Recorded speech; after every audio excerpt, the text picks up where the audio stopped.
Advertencia. Este programa, sus componentes y posibles invitados no tratan de expresar ideas políticas ni religiosas. En este programa solo divulgamos hechos históricos y relatamos leyendas, sin ningún posicionamiento político, ni religioso, ni social.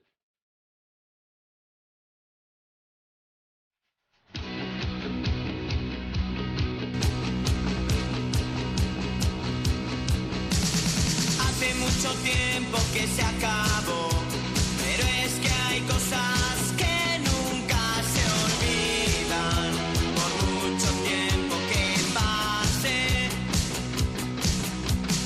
1582, el sol no se ponía en nuestro imperio. Macho, que justo antes de salir, que me dé la tos, esto ya tiene... No, pero ya te hemos imitado y hemos tosido Ahora todo el mundo. entiendes el directo, Ahora el entiendo, problema del ahora directo lo de entiendo. Ya hemos los tosido programas todo el mundo. serios. Sí.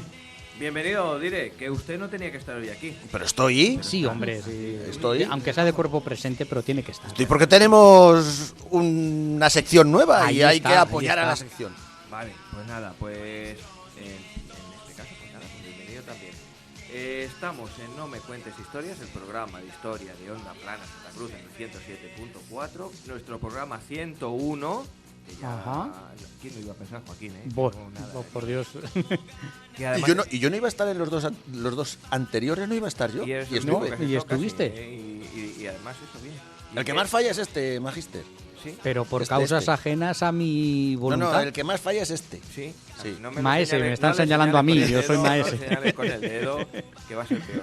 El caso es que hoy ya estamos medio volviendo a la normalidad porque, bueno, hemos tenido invitados en los dos últimos programas y además, bueno, con muy buena acogida, tanto Amanda como Álvaro, pues nos han supuesto, pues eso, un plus, hemos mejorado, ¿no? Hemos Hombre, subido el nivel un Que cuando poquillo. traemos a gente que sabe, se nota. Se nota exactamente. Ahí, tengo una cosilla en la garganta que hoy no he comido en todo el día.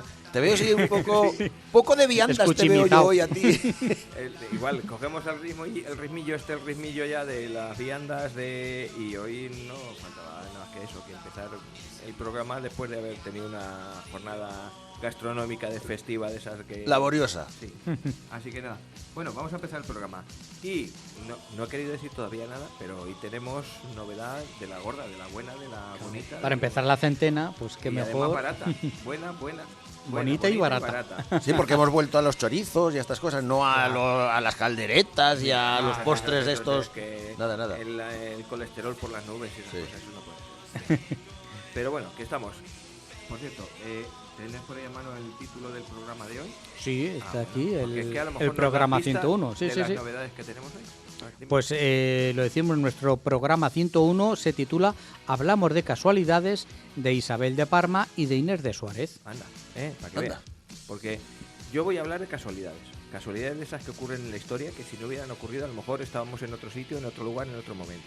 Y Joaquín va a hablar de una supertía. Exactamente, una campeona que es Inés Suárez, es una descubridora conquistadora del actual Chile. Pero a ti, Dire, no te veo con mucha intención de No, hablar de no, ninguna Isabel de Parma ni de nada de eso, ¿no? Yo he vuelto a mis andadas. Él organiza estar y para allá y dirige. para acá, para allá y para acá, para allá y para acá. No me ha dado tiempo a preparar. No has preparado nada. De todas las maneras, yo creo que si me hubiera dado tiempo, tampoco me hubieras dejado. Claro, porque es que, hombre, en comparación, si yo comparo contigo con lo que vamos a hacer, no hay color. Hombre, yo tengo el pelo rizado. Ya, pero lo tienes muy adentro. Pero escondido. Lo tienes en las profundidades. ¿No es? De hecho, la gente te llama el submarino, porque en el fondo no eres así. No, ya fuera de coña. Hoy tenemos con nosotros a Gemma Espinel, que nos va a hablar de Isabel de Parma, ¿verdad? Hola, muy buenas tardes a todos los oyentes de No Me Cuentes Historias. Estoy encantada una temporada más de estar con vosotros y bueno, pues traigo un formato nuevo que espero que les guste y que disfrutéis de ello. Entonces, bueno, pues Bueno, buenas tardes a los oyentes y a nosotros. Bueno, a Ya vosotros nos ya había- os ya ha nos dicho había las visto buenas por tardes antena, mucho ¿no? Hay que antes. decir- Escúchame, después de 2 pales de estos de chorizo que estás comiendo aquí y medio bote de torreznos que hay allí, le vas a dar otra vez la felicidad. Buenas Sí, tardes. sí, sí. Buenas tardes. Sí, pero que inauguramos sección, que ¿cómo se va a llamar? Se va a llamar Rumores porque, bueno, se llama así porque realmente lo que yo vengo a contar es un poco los cotilleos, los rumores que se habían en las estancias palaciegas, en la corte madrileña, un poco esos hechos que no se pueden verificar que fueron reales, pero ahí están que, bueno, bueno, yo les cuento y ustedes luego deciden si tienen alguna veracidad o no. Por eso se llama rumores. No, son rumores que existieron. Rumores no, rumores. Bueno, rumores. O sea, que secretos de alcoba... Secretos de Ha alcoba, habido siempre, cotilleos, siempre ha habido, siempre ha habido. Entonces, En este país cotilleos. bueno, por lo que nos otra gusta, cosa no será, pero vamos, y bueno, he empezado el programa con Isabel de Parma porque yo pienso que es una mujer que si ahora mismo viviera sería la reina de la prensa rosa, porque más rumores que ha habido con ella a lo largo de su reinado, pues yo creo que sí. Entonces, bueno, pues empezamos la sección con una grande Isabel de los rumores. Isabel de Parma. ¿Puedo hacer un chiste malo? Venga. Venga, debes. Isabel de Palma o de Parma es como si fuese un volcán. ¿Cómo? Pero, Oh, Dios. qué malo, ¿eh? Espera que pongo música, espera que pongo música. Seremos de nuevo un imperio. Vaya nivel que habemos llegado ya con los chistes. Esto es una pena. Ya, ese es Bueno, peligroso. Tienes que comer algo, Rafa. Te falta glucosa. Ahora sí. ¿Quieres que empiece tú o quieres que empiece yo? Te doy a elegir. ¿Te quieres Lo que relajarte quieras, un poquito? Rafa, lo que quieras. Podemos empezar con... Hoy os traigo, lo que digo, chiripas de la historia. O si queréis, empezamos con Isabel de Parma. Y a ti te dejamos A mí me dejáis para el final, porque sí. Luego ya dependiendo del tiempo Ma, es el tengamos, último. Yo sí. ¿Ves cómo dirijo? Para terminar de aburrir. ¿Ves cómo dirijo detrás de Magister? El Magister está diciendo, "Pa' aquí, pa' Ahí aquí", está, pues y yo tú diriges, soy el que jefe. pone el punto sobre ahí. Yo aquí- yo reparto cartas y luego tú ya dices, están bien repartidas. ¿No? Sí, claro. Bueno, pues empiezo yo si queréis. Sí. Venga, Pues Rafa. vale, pues entonces vamos a empezar con ¿qué queréis que os cuente? Porque hoy vamos a hablar de Chiripas de la historia, que es un libro que escribió Gonzalo Ujidos y que cuenta pues eso, casualidades de la historia que nos han llevado a estar en el momento actual de hoy, pero que si no se hubiesen producido a lo mejor estaríamos en otro sitio. Un poquito. 582, el sol no se ponía en nuestro imperio. Me gusta mucho esa frase. Con los austrias y con los...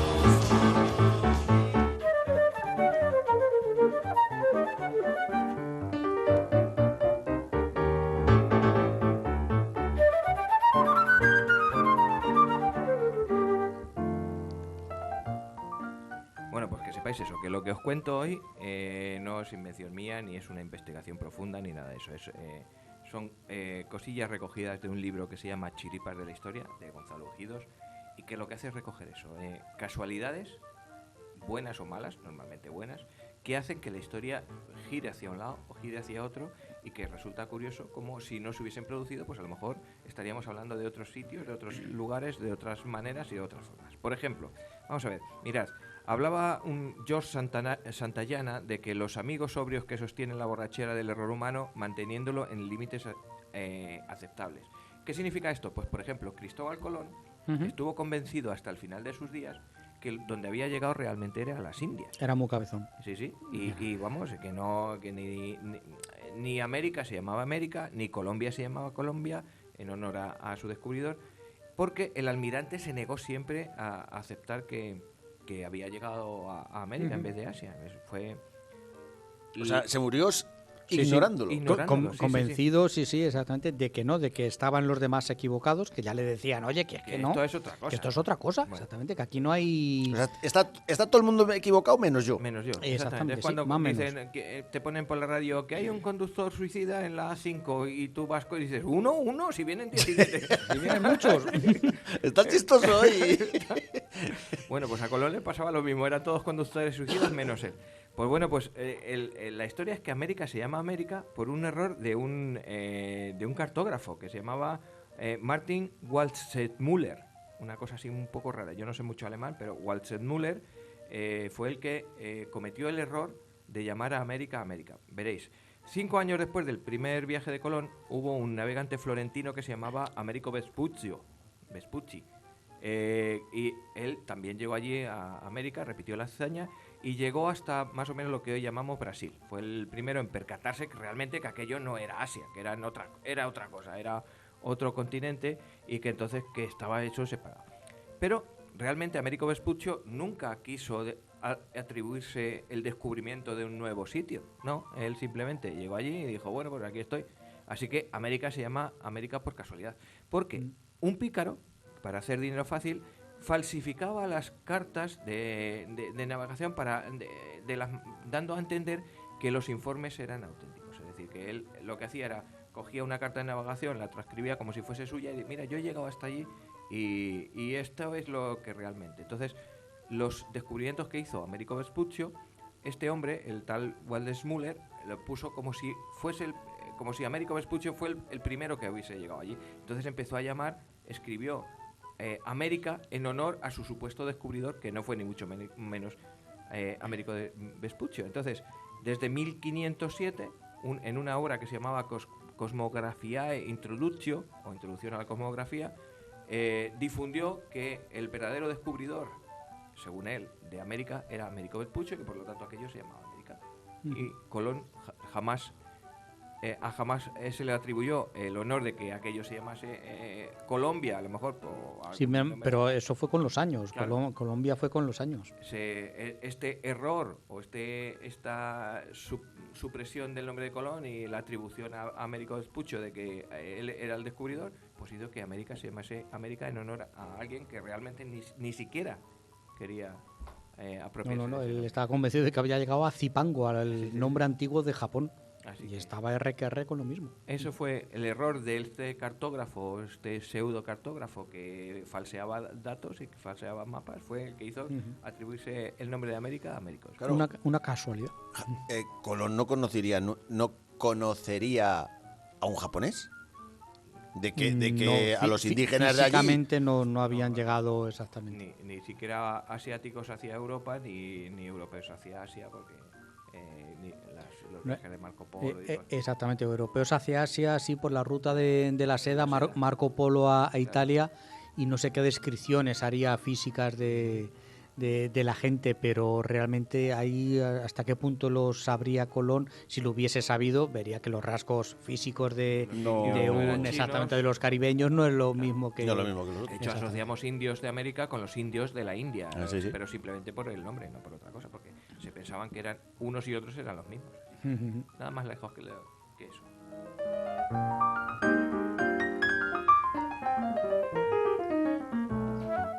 Bueno, esta casualidad sí que es curiosa, veréis. Es un pelotazo, un contrato inmobiliario.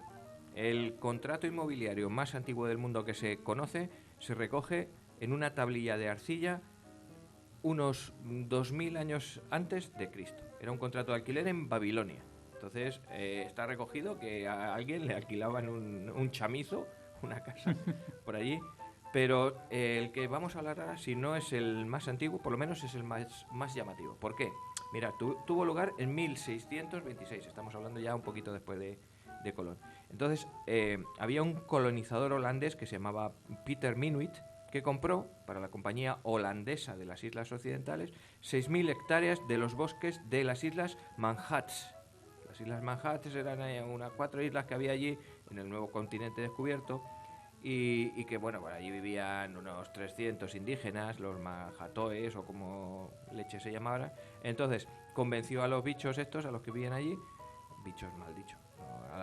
a los indios que vivían allí, por 60 florines. A los indígenas. A los indígenas. Por unos 60 florines, que vienen a ser al cambio unos 25 euros, para comprarle las tierras que había allí. Compró las islas.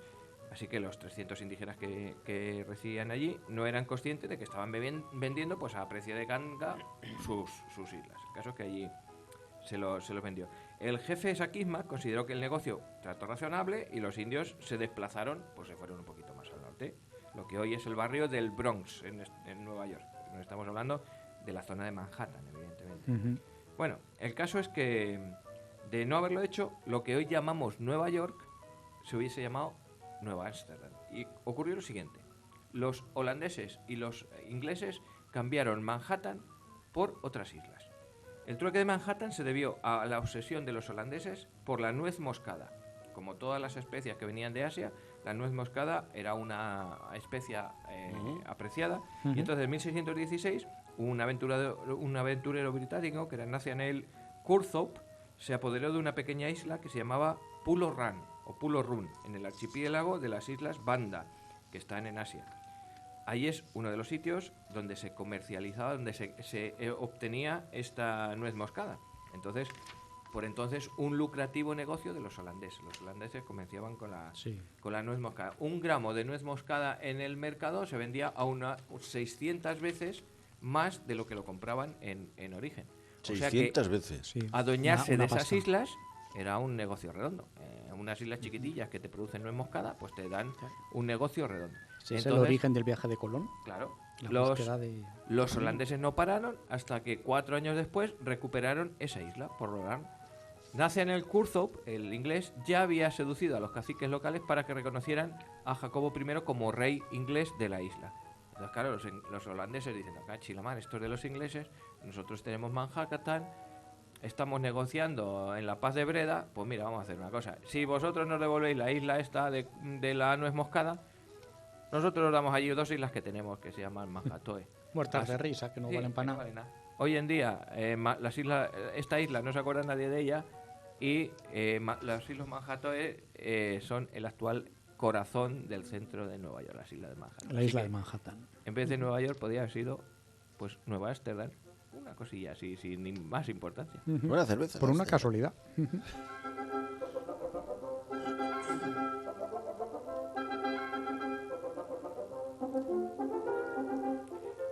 Bueno, ¿sabéis que George Washington pudo haber sido rey? Leñé. Eso no. Eso no. Bueno, pues mira, es muy curioso porque un brote de tuberculosis había dejado estéril a Washington a los 19 años. Y es probable que esta circunstancia cambiase la historia de Estados Unidos hasta el punto de que habría sido posible que Obama, a día de hoy, no hubiese llegado a la Casa Blanca. Ni Obama, ni Lincoln, ni Kennedy, ni ninguno de Ni los nadie presidentes detrás de él. estadounidenses hubiese llegado, porque el país pudo haber sido una monarquía si la tuberculosis no le hubiese impedido a Washington tener descendencia. Después de liderar al ejército revolucionario, cuando Washington desoyó los consejos de algunos políticos militares que le animaron a proclamarse rey, dijo, no, yo no puedo ser rey. Seguramente por esa idea de que si yo soy rey y no voy a poder tener descendencia, esto se va a liar en un Exactamente. gordo, optaron porque Estados Unidos fuese una república. Y una república gobernada por la novedosa idea de esa democracia y ese sistema que al principio parecía demasiado frágil y que no tenía muchos visos de seguir adelante. Así que Washington rechazó la propuesta de ser rey y su negativa allanó el camino a una constitución republicana, y los historiadores se preguntan si Washington no quiso ser rey realmente por principios o simplemente porque no podía tener esa resistencia. Dijo que no a la historia y desde entonces Estados Unidos es república democrática y no es monarquía. Sí. Pues seguramente, porque muchos países cuando se independizaron, la idea, por ejemplo, México nació como monarquía. Iturbide, cuando se independizó de España, de la Nueva España, se creó México como imperio mexicano. Se estableció como rey y luego ya cambiaron a república, pero de entrada nacieron como rey. No sería tan extrañar que le propusieran ser rey a Washington, claro. Pues ahí está, una de estas que tenemos. Bueno, pues os cuento otra después.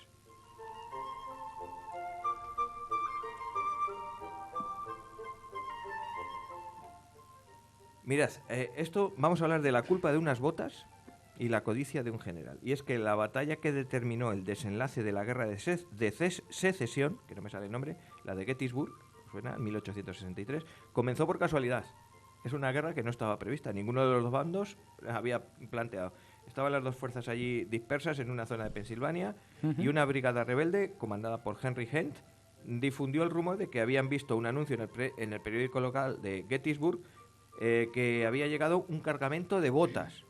Claro, las tropas de Henry Hent habían caminado durante meses y estaban prácticamente sin suela. Andando descalzos. Descalzos totalmente. Así que Hent se empeñó en conseguir las botas y este hecho hizo que se lanzaran a la batalla para conseguir las botas. Así que convenció este general a Ambrose Hill de que no había enemigos cercanos, muy cerca de la ciudad donde había llegado el cargamento de botas, y recibió la autorización para irse a por ellas. Así que el 1 de julio de 1863, a las 8 de la mañana, Hent se cogió a la caballería, tiró para allá y se encontró con otra unidad de caballería de la Unión, y así comenzaron las hostilidades. En 3 días y de manera completamente imprevista se decidió el destino de la guerra. Fue la batalla más larga y más sangrienta, con 50.000 muertos, aunque la guerra duró 2 años más después, pero los sudistas perdieron la iniciativa estratégica y también la guerra, todo por culpa de unas botas. Joder.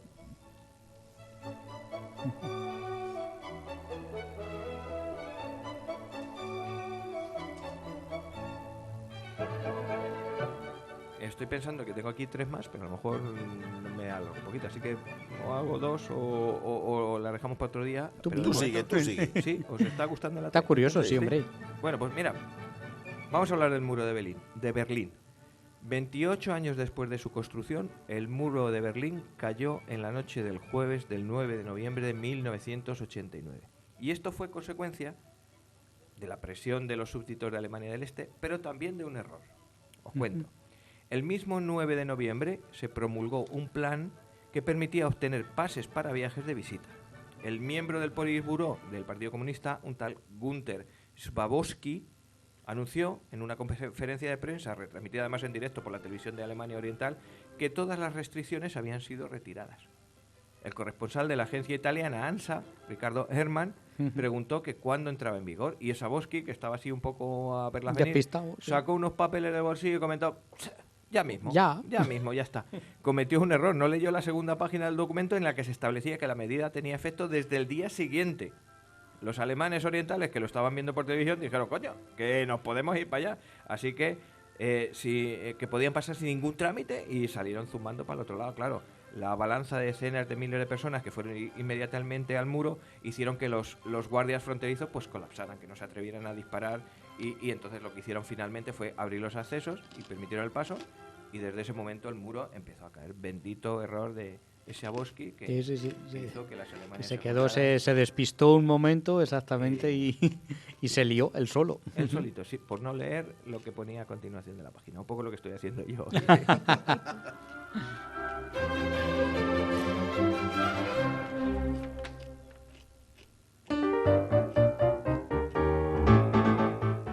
Bueno, esta es de médicos, y es muy curiosa porque ahora mismo cualquier mujer en el siglo XXI, si tiene problemas en un parto, pues normalmente se le practica una cesárea. La cesárea es una operación, no es un parto natural, tiene más riesgos, pero es como el que se saca una muela, salvando las distancias.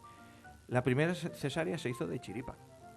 Y es que en el año 1500, en Sigerhausen, en el cantón suizo... ¿Cómo has dicho? ¿Cómo has dicho? Sigerhausen. Esto sí que... un cantón suizo, el cantón suizo de Turgovia, que esto me sale peor.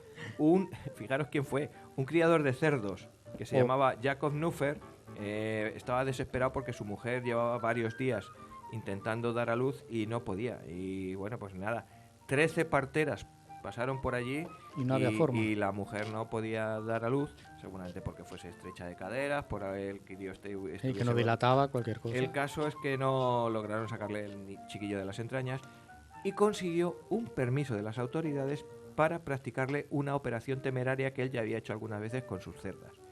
Y es que sacó un cuchillo, lo introdujo en el abdomen de la mujer y sacó a su hijo con tanto éxito que incluso los años de su esposa, a los poquitos tiempo, su esposa volvió a dar a luz y tuvo 5 niños más. Es decir, que la operación fue tan perfecta que no dañó ni siquiera a la mujer.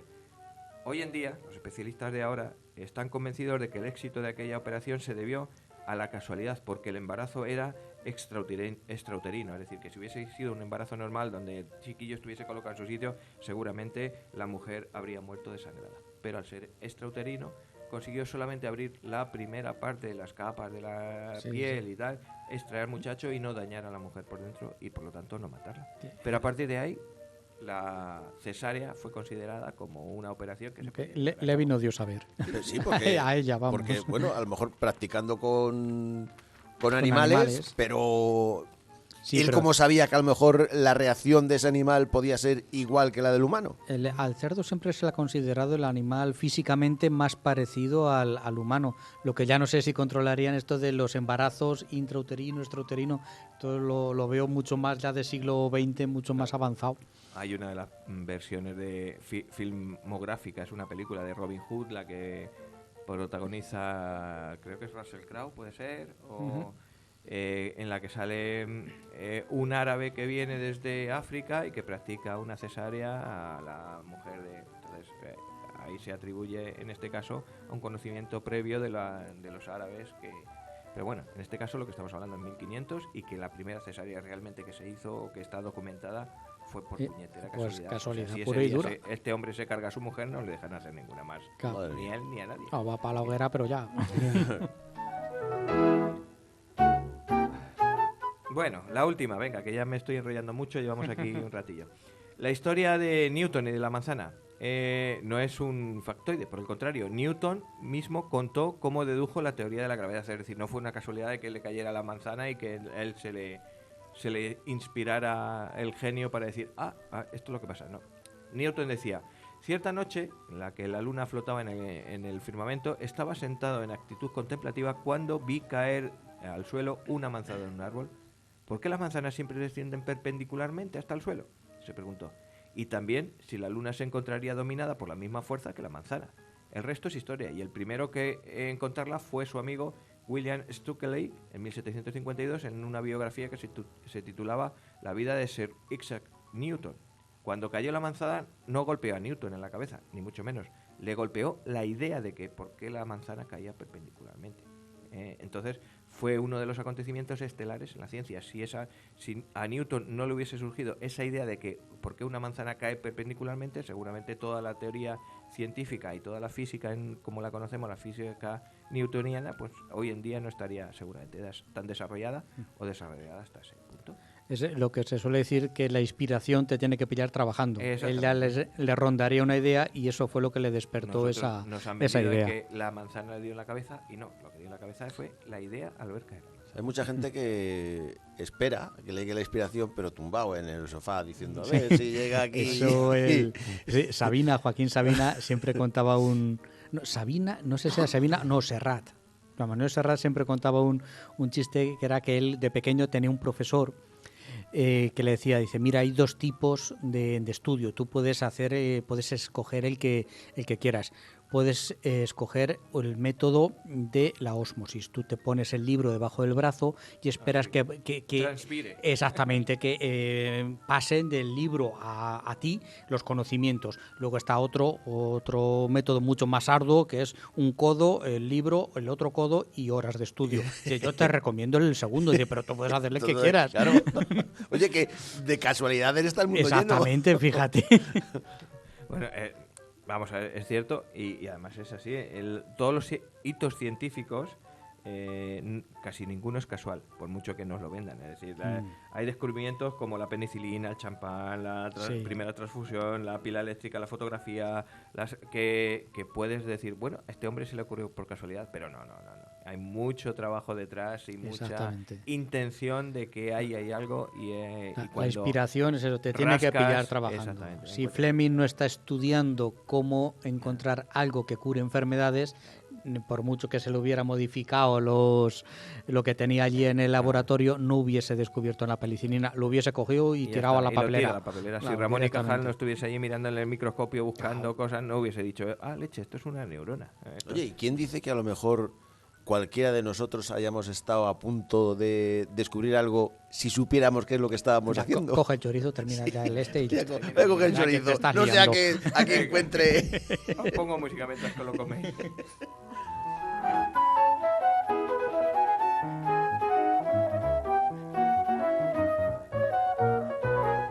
Muy bien, pues estas eran nuestras casualidades de la vida. Como el libro es más amplio, pues quizás otro día os traiga otro. Exactamente. Muy bien, chiripas de la historia. Da para mucho juego. Y bueno, iba a decirte, Joaquín, que nos cuentes las redes sociales y eso, pero como tenemos estreno, lo vamos a dejar para luego. Hecho. ¿Vale? Como yo ¿Me das un disgusto? Mando más que el diré. Pues, ¿Le parece a usted bien, director? Sí. A mandar. A mandar. Doña Gemma, vaya usted preparando. Vamos a comenzar una nueva sección que se llama Rumores y que hoy inicia nuestra querida compañera Gemma Espinel. Espera, que te voy a poner la sintonía.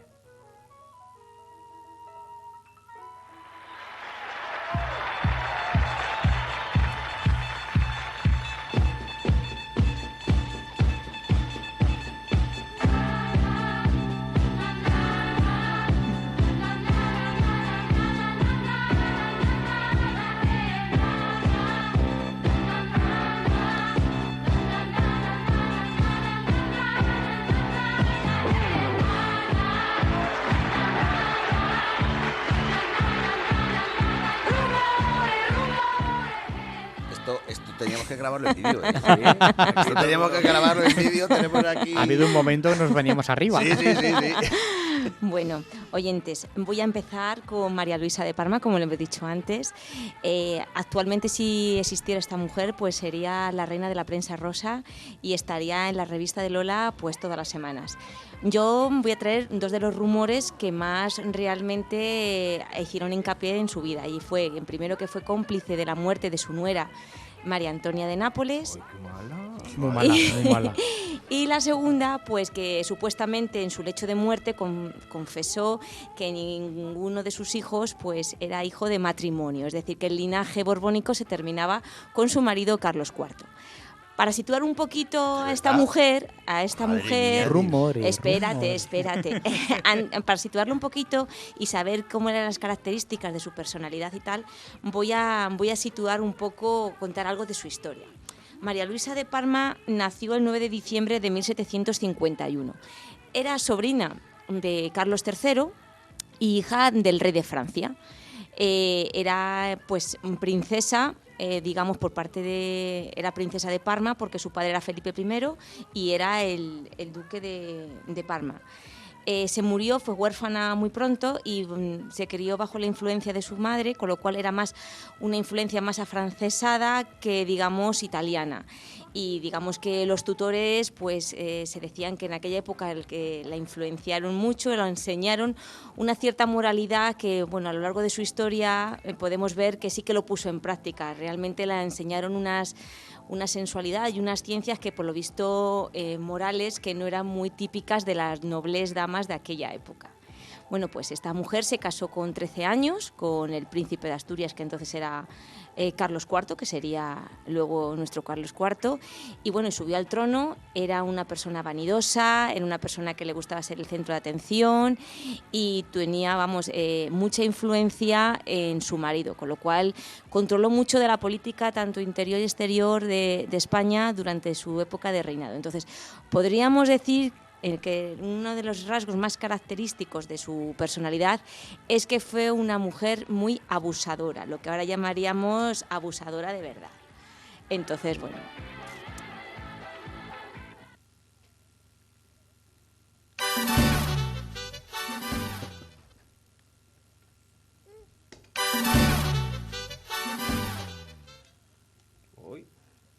No sé por qué no suena esta abusadora, pero la vamos a poner ahora. No te preocupes. Bueno.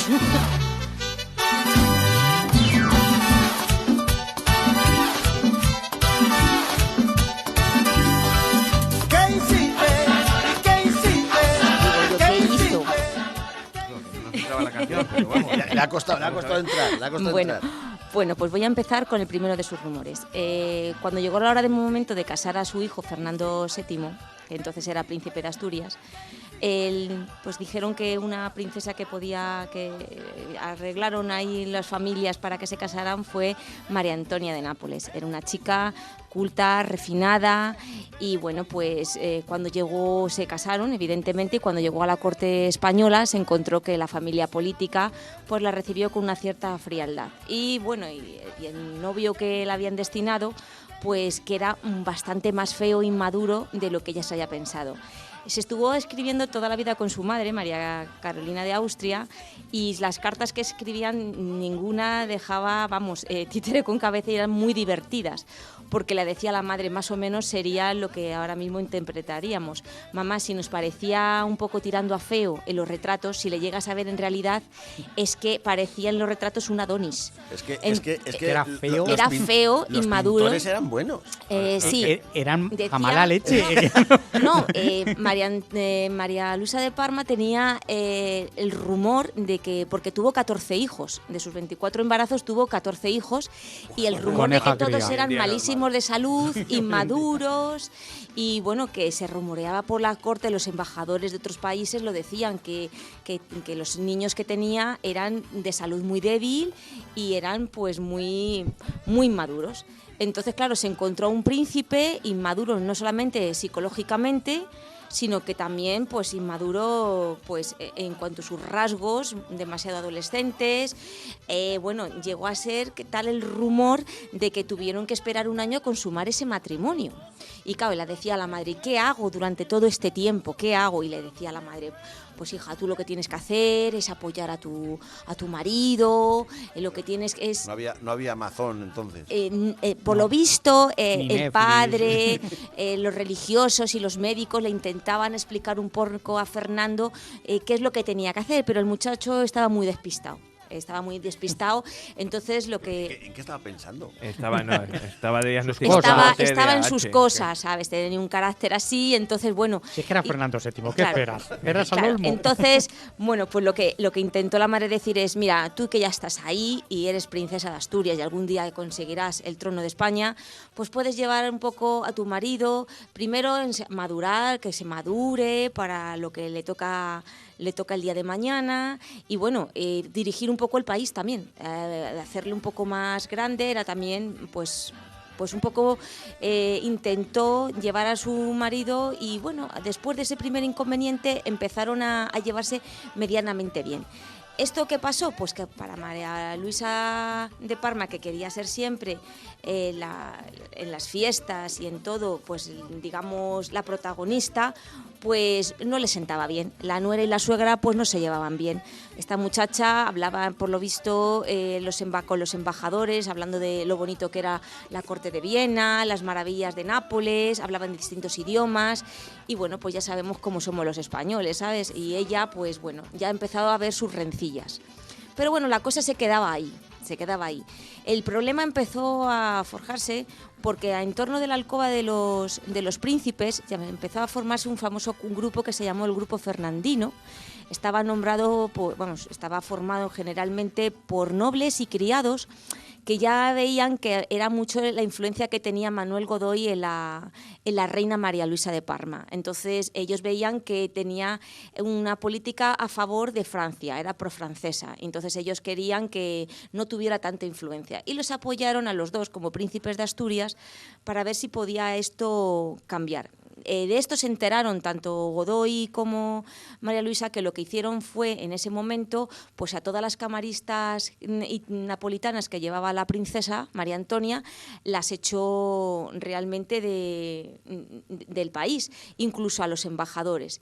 Entonces pues claro, la muchacha se quedó así un poco porque echó también incluso al embajador de Nápoles. Decía que era una mala influencia para ella y que ella lo que le hacían ser es mala persona. Y le decían, pero tú, con lo que vas a ser princesa, vas a ser futura reina, no te dejes influenciar por esta gente que te está diciéndote... Somos malos, Como los malos. Pacheco. Claro. Chicos, así que, Casa de llanto de tinta, estoy harto de tanto frotar. Tú que eres tan guapa y tan lista, y tú que te mereces, y un príncipe, un dentista, tú te quedas a mi lado, y el mundo me parece más amable, más humano, menos con lo que tú Vale. vale. ¿Dónde vas con un... tú, que Vale, eres tan guapa y tan lista? con lo guapa y lo lista que era, pues claro, se lo decían que iba con alguien pues que no le llegaba ni a la suela del zapato. La verdad es que la cosa fue cada vez a peor. En la corte madrileña era ya el rumor, estaba por todo palacio, de que la suegra y la nuera se llevan muy mal, porque en cuanto se empezó a meter en política María Antonia, intentando siempre a favor de Nápoles, un poco italiana, con respecto a Godoy y con respecto a María Luisa de Parma, ya los insultos eran hasta públicos, es decir, la llamaba serpiente, la llamaba mala, es decir, ya no ocultaban nada. Pero todo estalló pasado un tiempo, porque le llega a la madre de María Antonia, a María Carolina, el rumor de que Manuel Godoy lo que quiere, está haciendo un complot para acabar con el puesto hereditario de Fernando y poner a su hermano Francisco de Paula. Pero es un rumor. Le llegan cartas donde es un rumor de que él quiere hacer un complot y poner a su hermano como futuro rey de España, porque las malas lenguas dicen que el hijo pequeño de Francisco de Paula era hijo de Godoy. Entonces era como si pusieran en el trono a su propio hijo. Entonces le escribe una carta a su hija y le dice, mira, te tienes que hacer con el poder, sea como sea, con envenenamiento, con asesinato, pero tienes que acabar con esta situación. ¿Qué pasa? Que esa carta llega a manos de María Luisa. Entonces le dice a Godoy, se dice que se oyeron por los pasillos, que le dice que lo que sería actualmente decir, ¿qué vamos a hacer con la serpiente de mi nuera y el cobarde de mi hijo? Qué casualidad que 6 meses después María Antonia muere oficialmente de tisis tuberculosas me parece que fue en Aranjuez, que muere en Aranjuez, 6 meses más tarde. Las malas lenguas dice que fue por una taza de chocolate que le habían ofrecido y le habían puesto Godoy y su nuera María Luisa de Parma. Es decir, cuidado con las tazas de chocolate, ¿quién te las va a ofrecer? Chocolate porque caliente, pueden venir envenenadas. Agua fría. A ver dónde mojas el churro. Eso es fundamental. Así que vamos a poner un poco de chocolate, ¿no? Claro. Claro.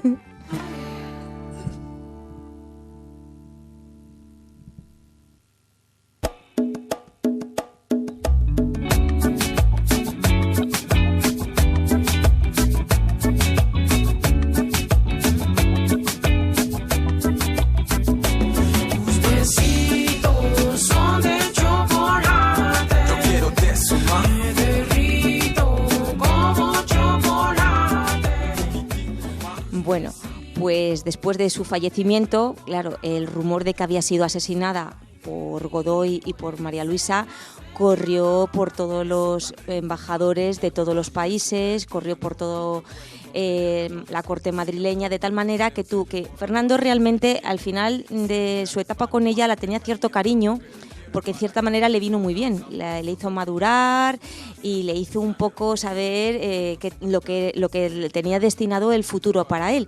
Pero tuvo que salir a desquite de Manuel Godoy, acabar con los rumores y decir que no, que esto era un rumor, que no, que para nada era totalmente falso, que la princesa ya que cuando se casó con ella ya era tísica. Yo a ustedes se lo cuento, pero hay que tener en cuenta un dato. Un príncipe heredero al trono y que tiene una baraja de princesas europeas que podía haber elegido, normalmente se elige para que sea una persona sana de salud, porque su destino siempre era tener hijos para perpetuar el linaje. No te vas a casar con una persona que ya tuviera una salud muy débil. Entonces me da a mí la sensación que esto fue un poco de tapadilla y que bueno, ahí se queda. Ustedes decidan si realmente fue la taza de chocolate o fue realmente pues que tuvo tisis tuberculosa. Entonces, bueno, pues este es el primer rumor que hay sobre ella.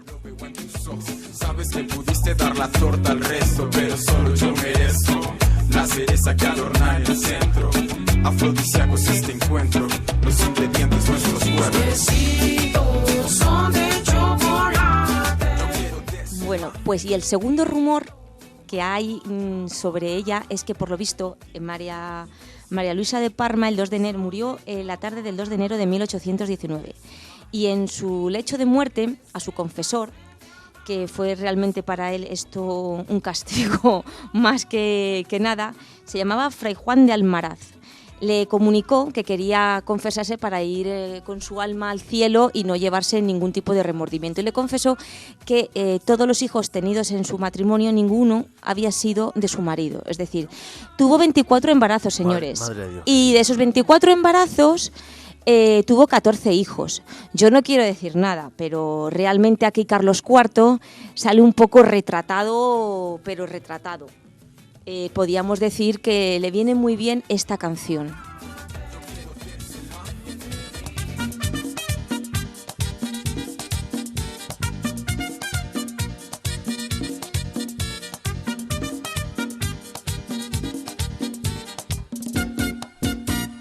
Ay, mujer, la gente está diciendo por ahí que yo soy un venado y que estoy amarrado. Ay, mujer, dime que eso es un juego. Bueno, pues encima le dice al pobre confesor que lo deje por escrito y que cuando él se muera, pues lo haga público para que todo el mundo sepa que el linaje borbónico muere con su marido, con Carlos IV. Bueno, no podemos saber si es verdad o no es verdad, si realmente esto sucedió. Lo que sí sabemos es que en 1834, en el castillo de Peñíscola, toma posesión el nuevo gobernador y se encuentra allí un reo que le tienen catalogado como de alta traición. Lleva en la cárcel muchísimo tiempo y la alta traición era conocer, según dicen, el secreto mejor guardado, que era que conocía que el linaje de Borbón se había muerto, se había terminado con Carlos IV y era Fray Luis de Alvaraz, San Juan de Alvaraz, el reo, que estaba allí ya, pues digamos, mayor, con 67 años, con el rictus típico con la barba, con eso, y se le encontraron allí que había estado encarcelado todo el tiempo y su delito era conocer pues lo que supuestamente confesó en su lecho de muerte. Si hacemos un poco de recapitulación, porque hemos llegado un poquito más para allá y hemos dado a pensar, si realmente Fernando VII no fuera hijo de Carlos IV, ¿se terminaría el linaje de los Borbones? Pues no, tengo que decirles que se queden tranquilos porque María Luisa lo calculó mal.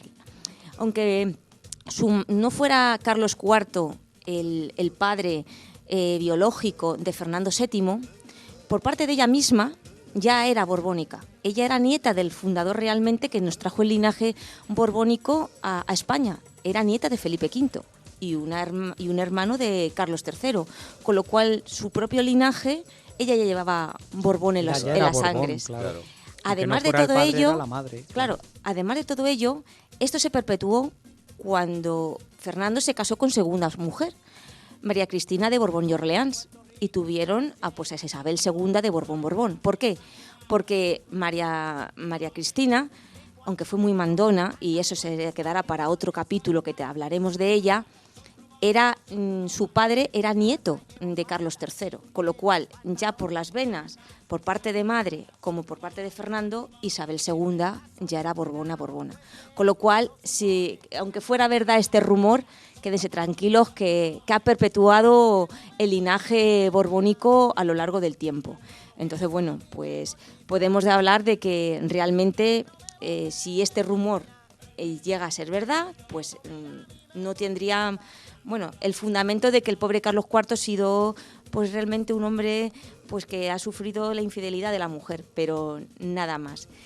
María Cristina va a dar para otro capítulo que ya hablaremos y bueno, fue una mujer que también el pobre Fernando VII tuvo que soportarla porque fue muy, muy marimandona. De hecho está que la sacaron ya en aquella época una canción que ha llegado hasta nuestros días y Rafa no la va a poner.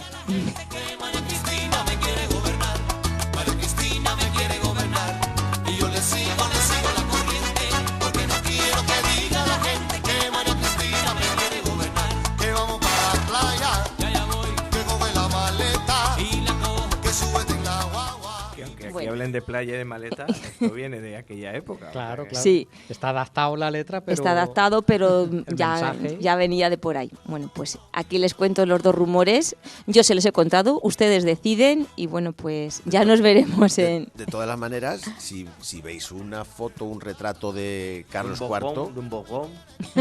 De un bombón. Es igual que Juan Carlos I.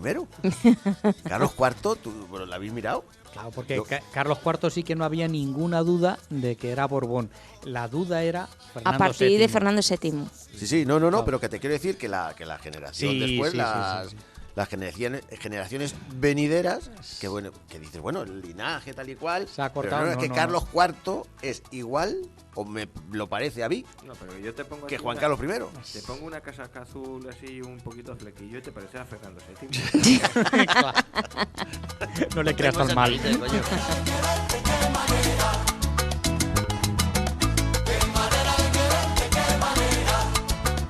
Gemma, a mí me encanta, tienes que venir más veces, Bueno, ya vendré con otras historias, otros rumores. Rumores. De rumores, y espero que os hayan gustado y bueno, pues hasta otro día y bueno, yo como siempre me lo paso pipa con vosotros aquí. Así que muchas gracias por todo. No he venido a comer ni a beber, no hemos tenido nada especial. Hay que hacer Bueno. otra zangona, como le hicimos a... Sí. ¿Sabéis algo de Álvaro? Álvaro. ¿Sigue vivo? Feliz como una perdiz. Se fue encantado dando palmaditas como la foca. Pum, pum. Vamos, Muy y contento, nosotros- muy contento. Y nosotros igual, porque también... No, Sí. yo no tanto, porque me tuve que tomar un Alcacelse de esos y unas cosas, pero bueno. Él se quedó con hambre. Hoy. Bueno, y también, pero es que tengo un No, estómago. Álvaro quedó en, otro día, tranquilamente más adelante cuando tenga tiempo, pues como nos han quedado historias de contarle de nuestro pueblo y demás, y él tiene carrete para aburrir, tiene 1000 historias para contar, pues otro día ¿Qué quedamos con pasaría él si y- juntamos leyendas con rumores? Oh, Pues ahí, pues que nos jubilan, directamente nos jubilan. para el programa que viene te voy a traer algo de eso. Leyendas y rumores a lo mejor de la Reconquista. ¿Pero voy a poder hablar yo? Sí, voy a- Poco. Ah, bueno. poco. Para dar paso al programa y poco más. Vale.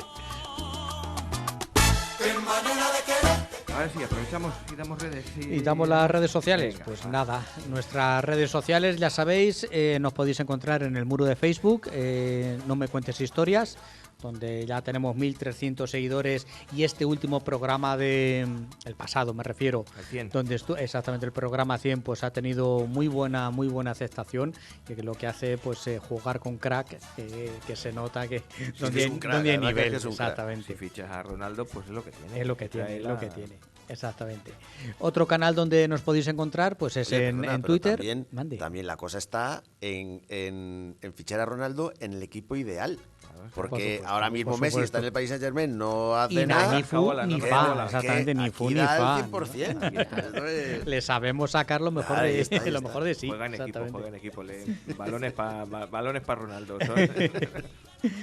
Pues como os decía, el otro canal donde estamos es Twitter, que se llama @nomecuentesonda, la cuenta del pajarito de Twitter. Nos pueden seguir también por Spotify, No Me Cuentes Historias, por si os viene bien por ahí. Y como no, nuestro canal de YouTube, el canal No Me Cuentes Historias, que es lo mismo.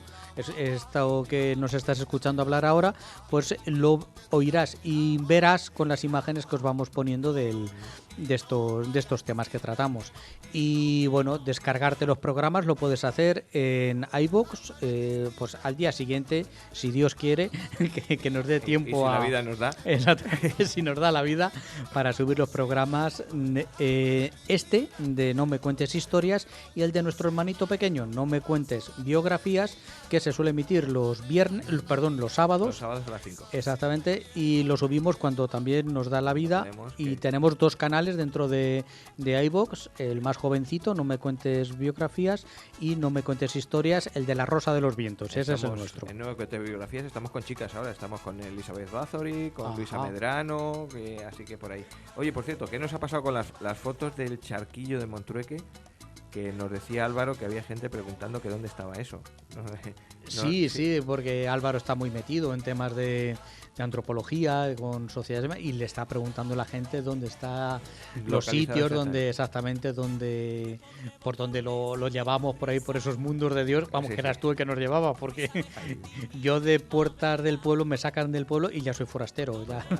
Sí. Pues yo que vivo aquí. Pues tú igual, poco más o yo menos, ¿verdad, Pacheco? Si veis las imágenes, la verdad es que el sitio sorprende. Es un Sí. sitio escondido, muy cercano a la Cañada Real Soriana oriental, porque la verdad es que nos desviamos apenas 50 metros para bajar. Pero es que Pero hay que saber dónde está. Es que Hombre, es hay un que sitio, saberlo. es un sitio Muy alejado, especial, ¿eh? Sí. escondido, porque es de eso es lo que no sé si lo contábamos aquí o él lo comentó, Sí, es claro. de recogimiento, de sí, estar tú Y la naturaleza. y la naturaleza con Exactamente, sí. con Especie tu de fe halo y- mágico que hay. o Exactamente. no, depende de lo que quieras interpretar. Lo allí. que quieras creer y más, pero es para... Es un sitio mágico. Para ir tú solo exactamente y con tus pensamientos.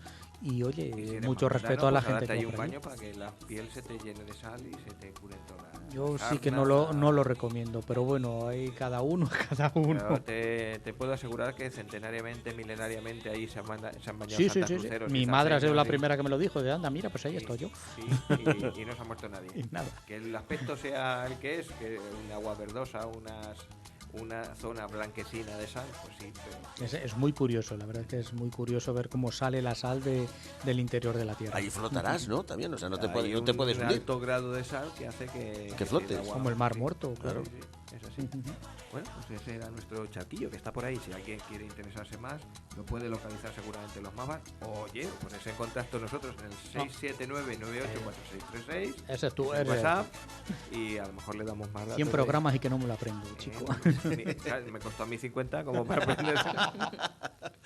50 y 3 gafas nuevas de ver.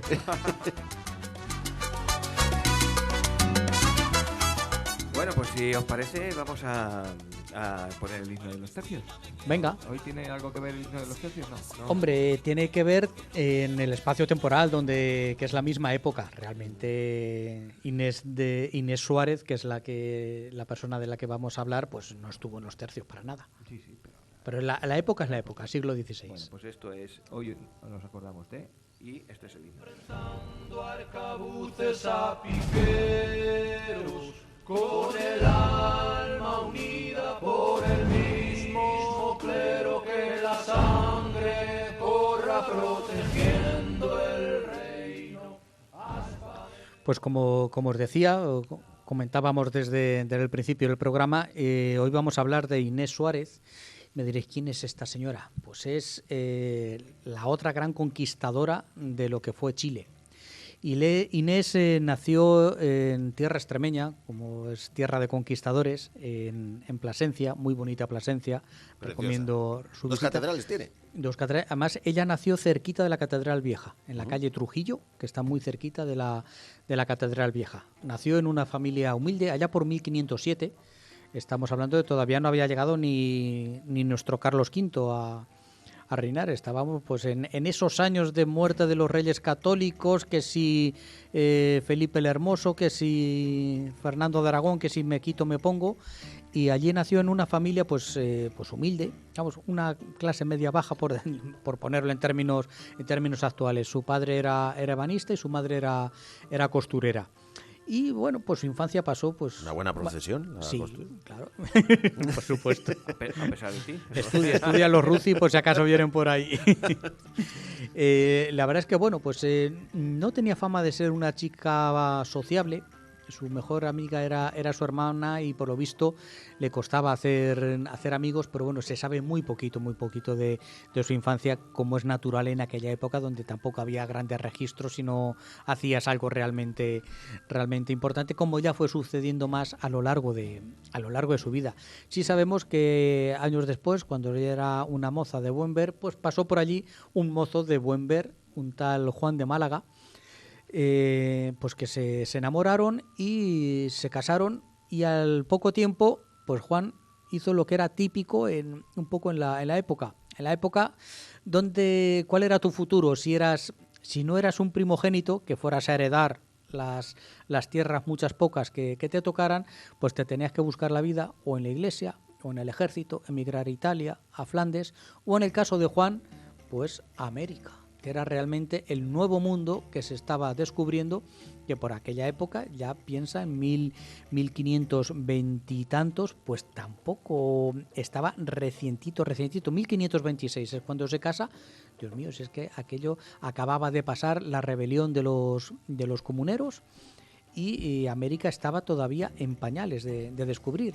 El caso es que este Juan de Málaga se marcha para América y ella se queda esperando aquí en España, que era lo normal más o menos que pasaba. El 90% de los primeros que marcharon a América eran hombres. Pero Inés no era mujer de conformarse ni de quedarse tranquila en su casa. Le estuvo esperando a su marido años y dijo, mira, ya me he hartado, me voy a por este hombre que se ha ido a por tabaco y que no vuelve. Me imagino, ¿sabes? que tampoco tendría mucha correspondencia, o sí había correspondencia. Hombre, había correspondencia, lo que pasa que claro, no había WhatsApp. La correspondencia No, claro. era un barquito que iba para América, que tardaba X tiempo, y no había un servicio de correos tal cual conocemos Hoy en día. ahora. Era muy difícil la comunicación, no era fluida para nada. Sí es verdad que sí existía ese hilo de comunicación, pero todavía está muy en pañales, entonces lo justito. Este Juan tampoco daba muchas señales de vida, porque Juan de Málaga pues se acabó alistando en las tropas de Pizarro, que bajaron a conquistar el Perú. Nosotros ahora, pues claro, te vas a un mapa y ves clarísimo Perú, Venezuela, Colombia. En aquel entonces era un mapa en blanco. Para los españoles era un mapa en blanco. Pues el caso es que nuestra Inés se hartó de esperar aquí en España y se cogió y se pasó a América. Pidió la licencia real que había que pedir para ir a América. No cualquiera iba a América. Había que pedir licencia y tenías que llevar hasta el certificado de buena conducta de tu parroquia, porque los reyes españoles tuvieron muy claro desde el primer momento que no querían que América fuera lo mejor de España, que fuese lo mejor de nuestra gente. Luego iría de todo, por supuesto, pero tenían una idea de llevarse de que allí fuesen los mejores. Entonces ella solicitó la licencia real, se la concedieron, que no se la daban a todo el mundo, como os digo, y en 1537 se fue a América. Ella sola, una mujer sola.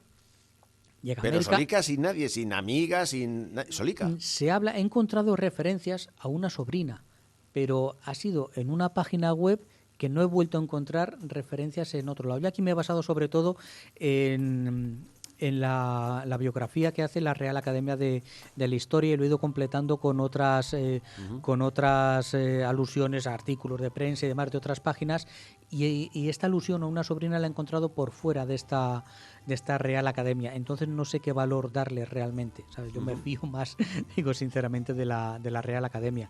Pero bueno, ella se va sola. Y dice, bueno, a lo mejor el viaje, imagínate, vamos a decir que fue con su sobrina. Llegarían a tierra firme, que se llamaba Venezuela, y a partir de ahí sigue sola, porque ya sí se empieza a saber algo de ella, y llega a Perú.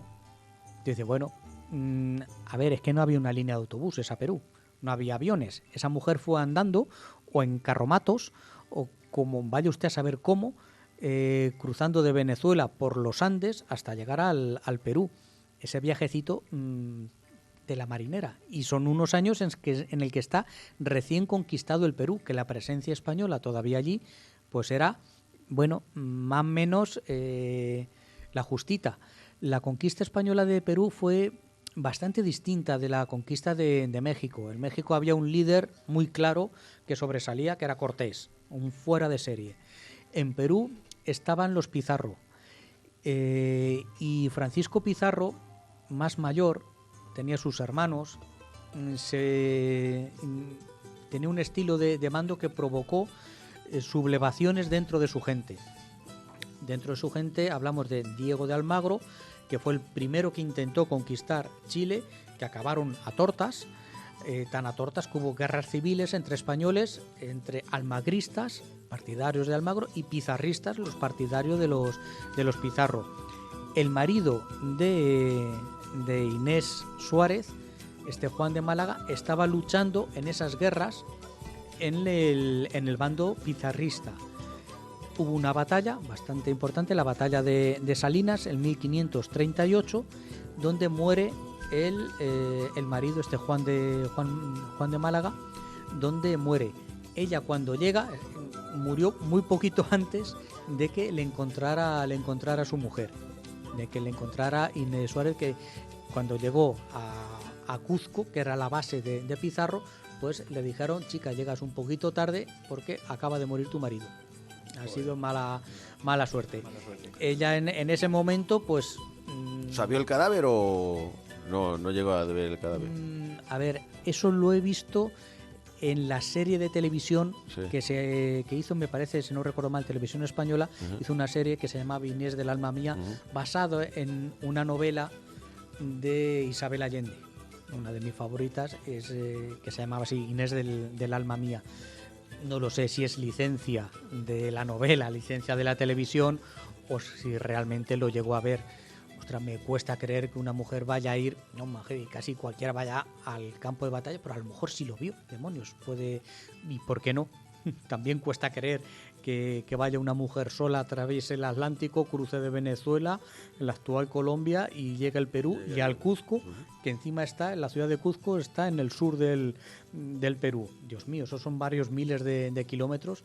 ¿Por qué no va a haber el cadáver de su marido que hacía poco que había muerto? Pues puede ser.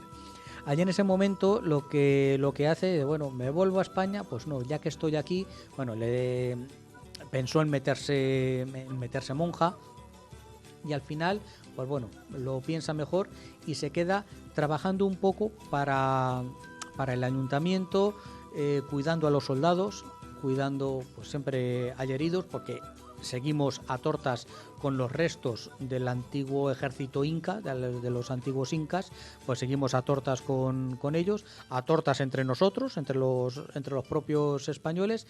Ella pues va cuidando, lavando las ropas de los soldados y va viviendo un poco de esto. Le da una casa el cabildo, el ayuntamiento, perdón, de Cuzco, para que pueda, pues bueno, vivir decente y honradamente en ese mundo, en la frontera del mundo conocido. En ese momento ahí va a conocer al hombre que le marcaría realmente su vida, que es Pedro de Valdivia. Pedro de Valdivia es otro extremeño de los que marcharon a América a comerse el mundo, a ganarse la vida, y era uno de los capitanes de los Pizarros, de Francisco Pizarro. Este Pedro Valdivia va a más, tiene fama, conoce a Inés y ahí surge el feeling. Pedro de Valdivia estaba casado y su mujer estaba en España. Era un poco el mismo caso de Juan de Málaga, o de tantos que el mismo Hernán Cortés. Se habían marchado y habían dejado a la mujer, bueno, Hernán Cortés se la dejó en Cuba, me parece. Pero estos dos se lo habían dejado en España. Y entre Pedro de Valdivia e Inés Suárez surge esa relación.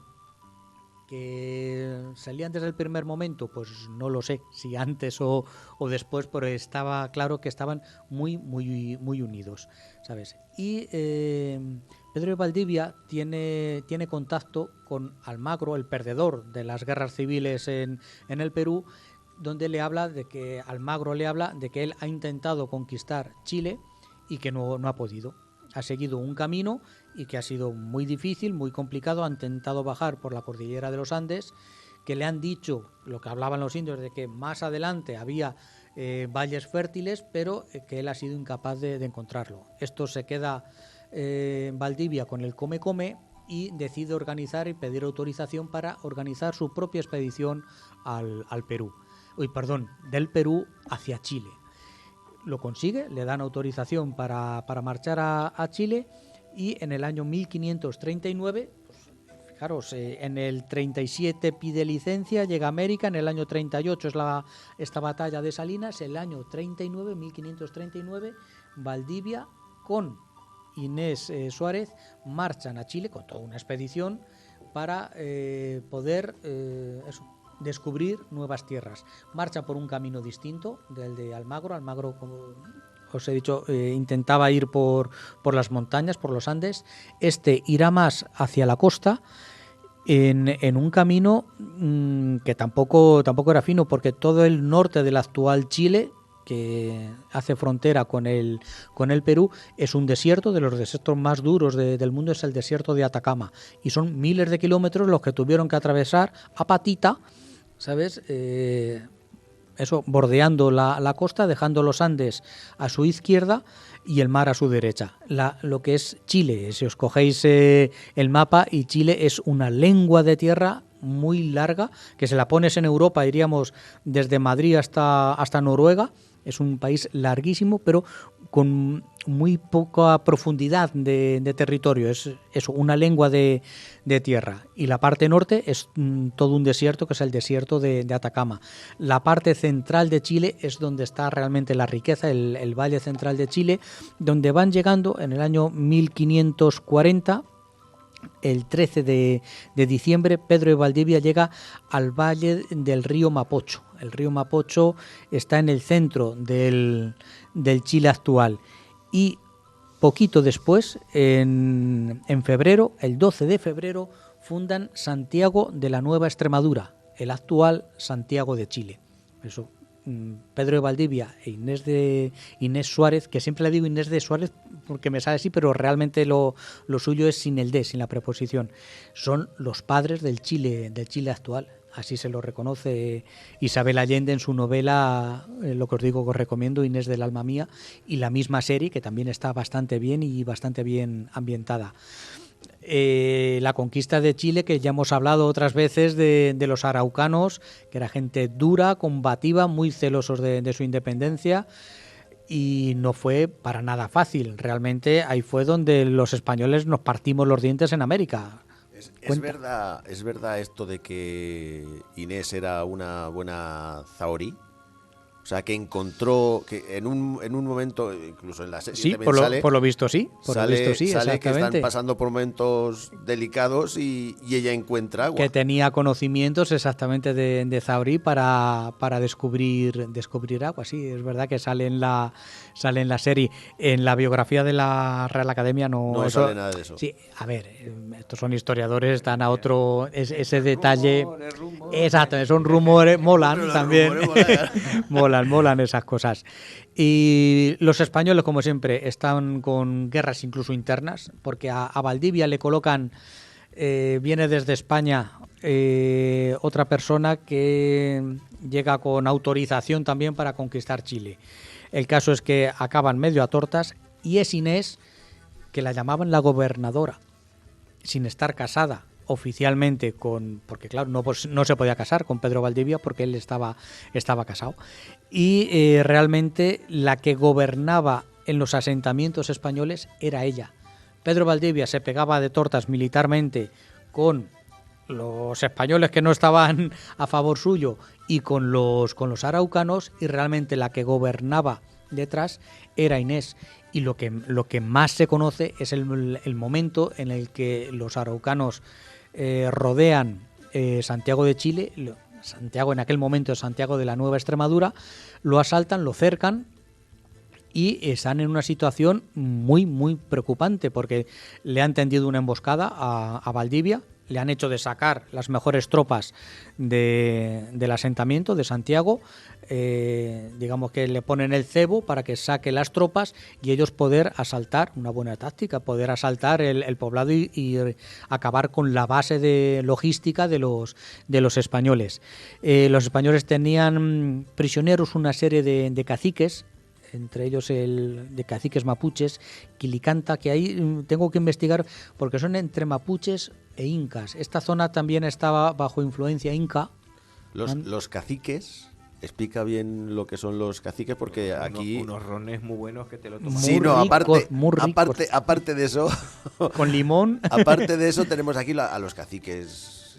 Español, de antaño, los caciques, digamos que en América, en esta zona en Chile, son los líderes de los distintos pueblos, tribus, etnias, sobre todo eso de la huracanía de Chile. Pues los españoles tenían varios concentrados. Ya os digo que no me queda muy claro si son realmente araucanos o son los restos del antiguo ejército inca que ha ido retrocediendo y son los últimos gobernadores incas de los últimos territorios, porque esa zona también estuvo en guerra los mapuches, los araucanos estuvieron en guerra con los incas. Sí, que los echaron. Exactamente, no se...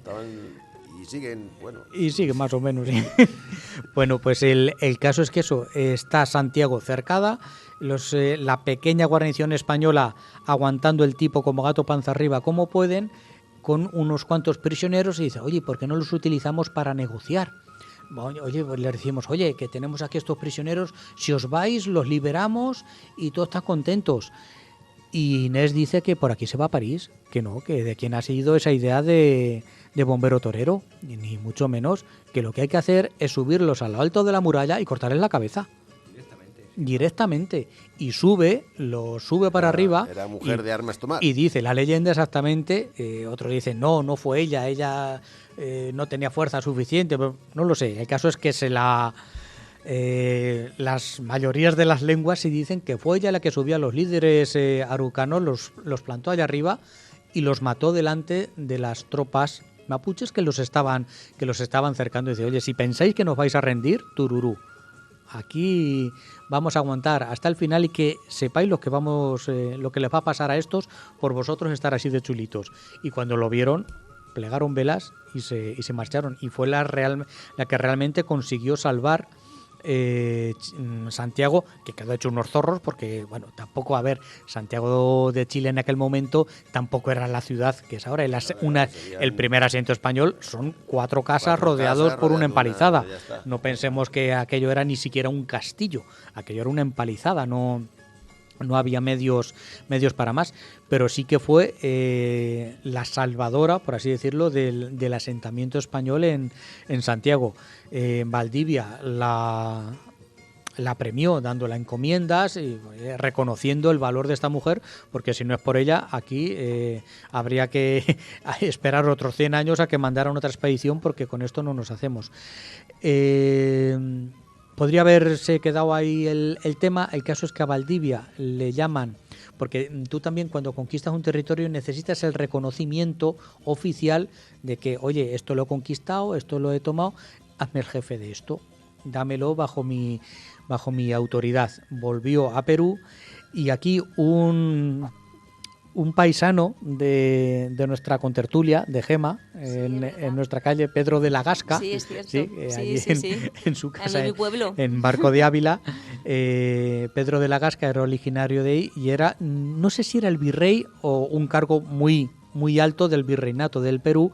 Le llamó a este hombre, a Pedro Valdivia, a que rindiese cuentas de lo que estaba pasando allí en Chile. Lo que son las habladurías, los enemigos, que muchas veces tienes más el enemigo interno que externo, como hemos visto en tantos personajes que se defienden muy bien en el terreno militar, pero en las intrigas de corte se manejan bastante peor. En la cama rápidamente. Exactamente, me estoy acordando de Orellana, donde sí hace la machada de cruzar el Amazonas y llega a España y le birlan, exactamente, le dejan sin un duro. Pues un poco así le pasó a Valdivia, le hicieron, ¿cómo se llamaba? Un juicio, que no me acuerdo cómo se llamaba. Es un juicio de residencia, lo tengo aquí apuntado. El juicio de residencia es algo único en el mundo, solamente se hacía en el Imperio Español. Esto va para los indigenistas y genocidas varios. Cuando un gobernante inglés terminaba su mandato, se cogía y se iba. El gobernante español tenía que hacer un juicio de residencia que durante cierto tiempo cualquier persona podía ir a declarar y decir: este señor ha sido injusto conmigo, ha robado, ha hecho esto, ha hecho lo otro. Y eso es típico de España, de la América española, el juicio de residencia.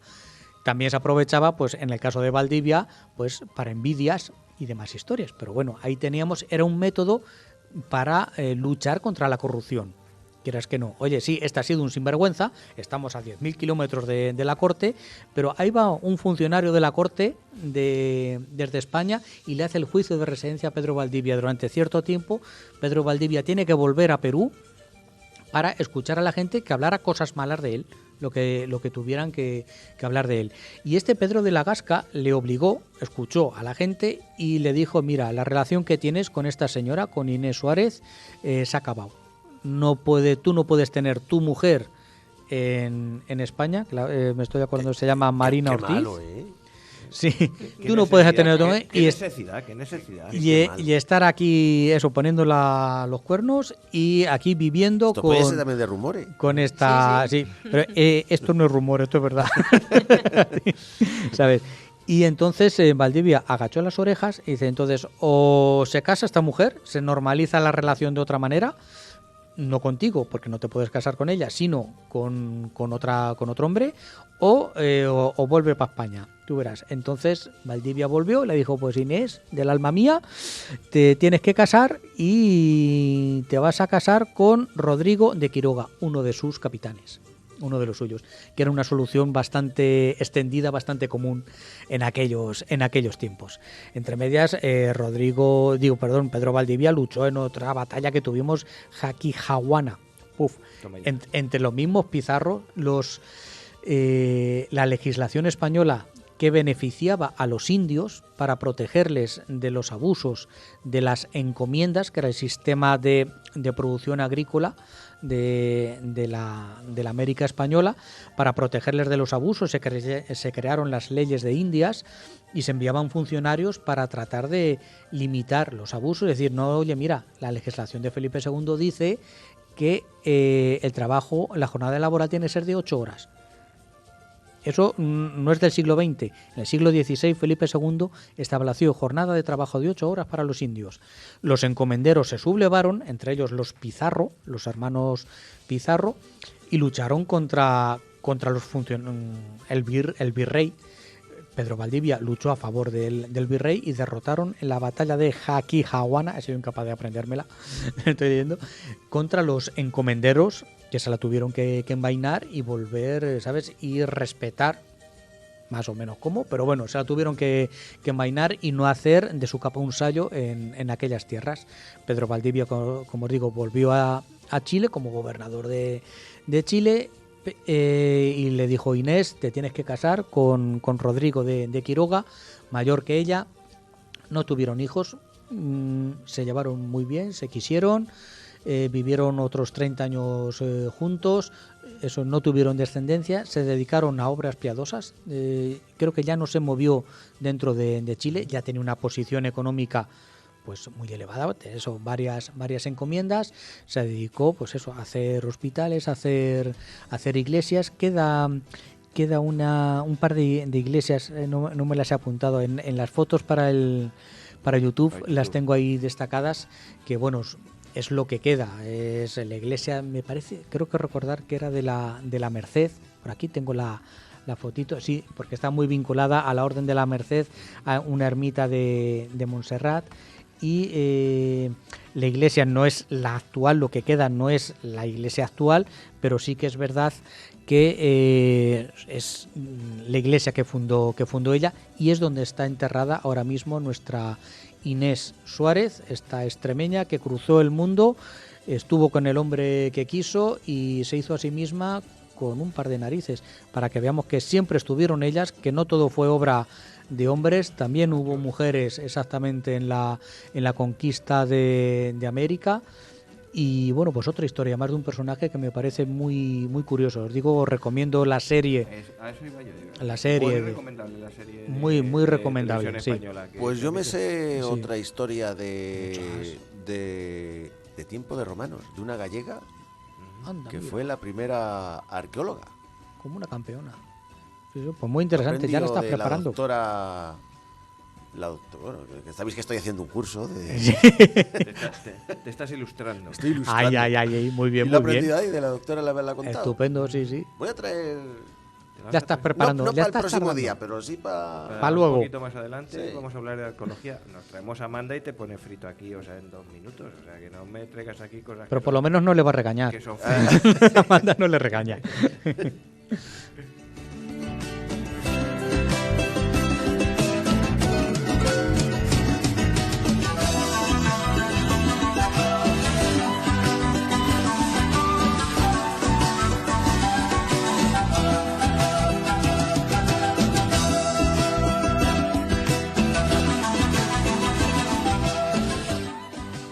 Yo me embeloso mucho cuando habla Joaquín, se me pasa el tiempo rápido, porque la verdad es que se explica muy bien este hombre. Y eso que no he hecho la pequeña introducción. Eso, la pequeña La he hecho introducción. todo junto ahí.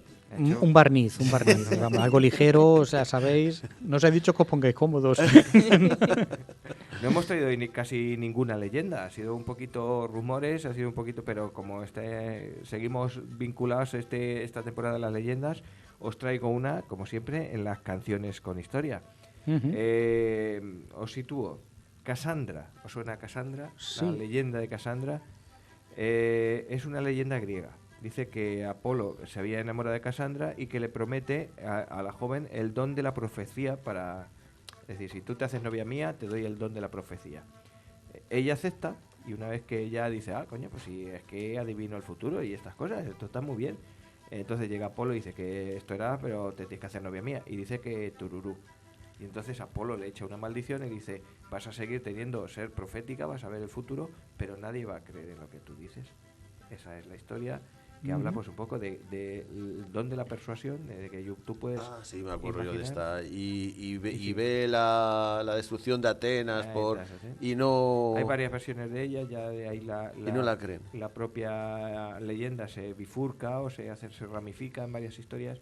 Pues bueno, pues tenemos una canción que habla de la leyenda de Cassandra y es una canción española de Ismael Serrano y está chula. chula. Ujú. Que aquí Venga. os voy a poner la Cassandra de Ismael Serrano.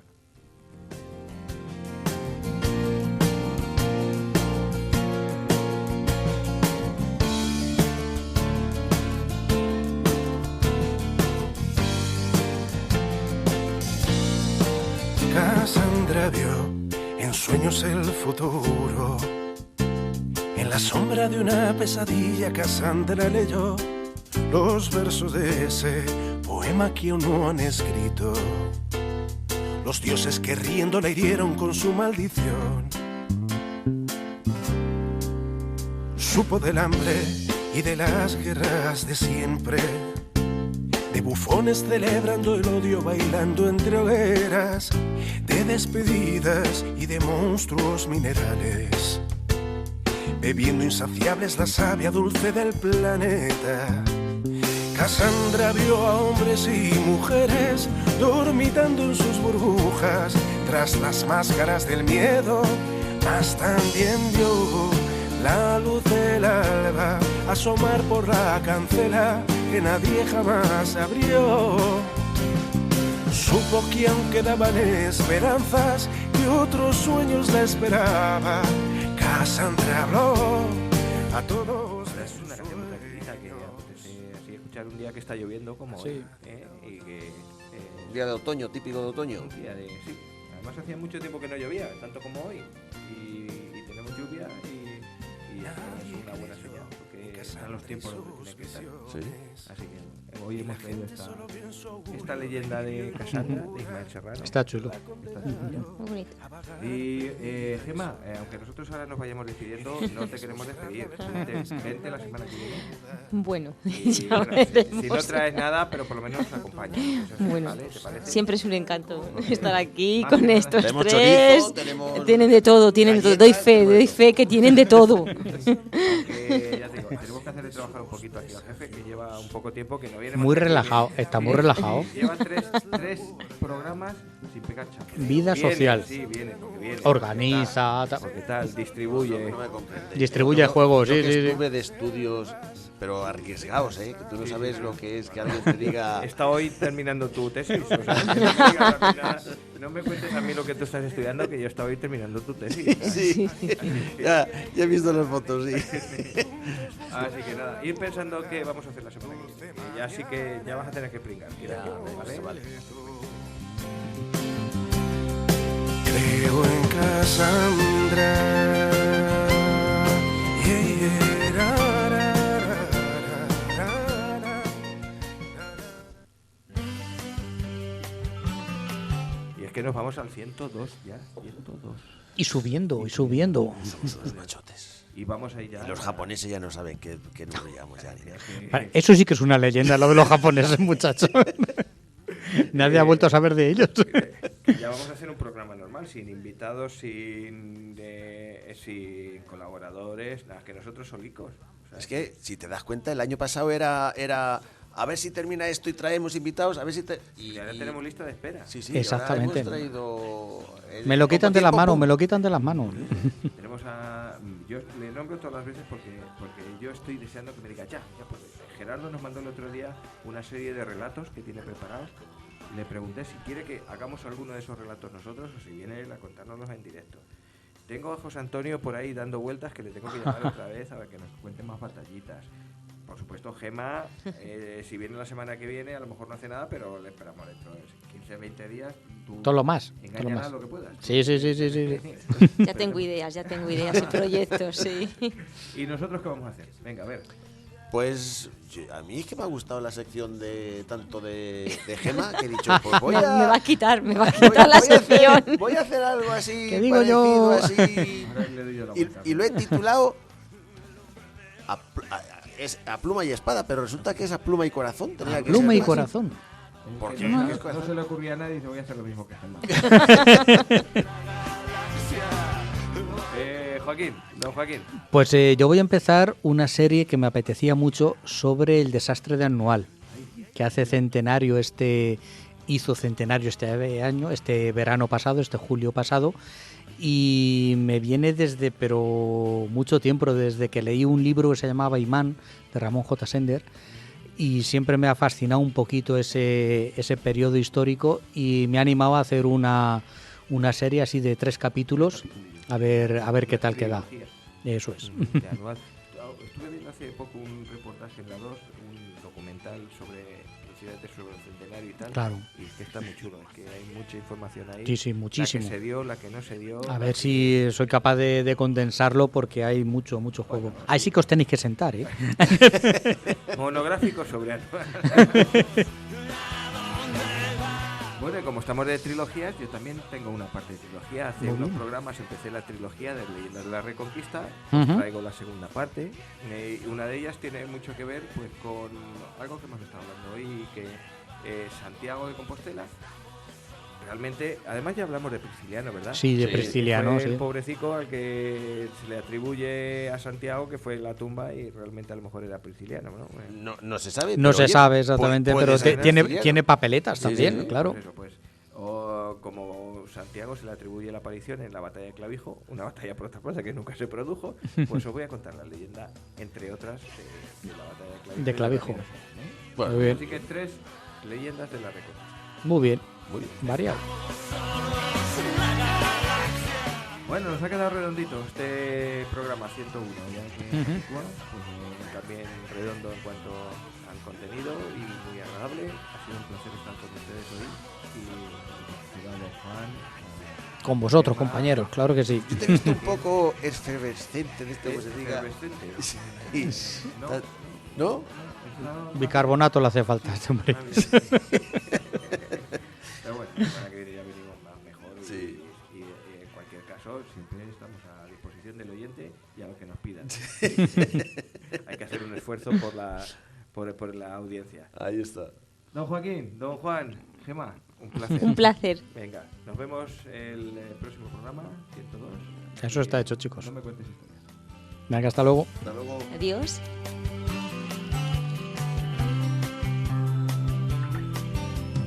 ¿Cuándo fue el gran estallido? ¿Dónde estamos antes de nacer?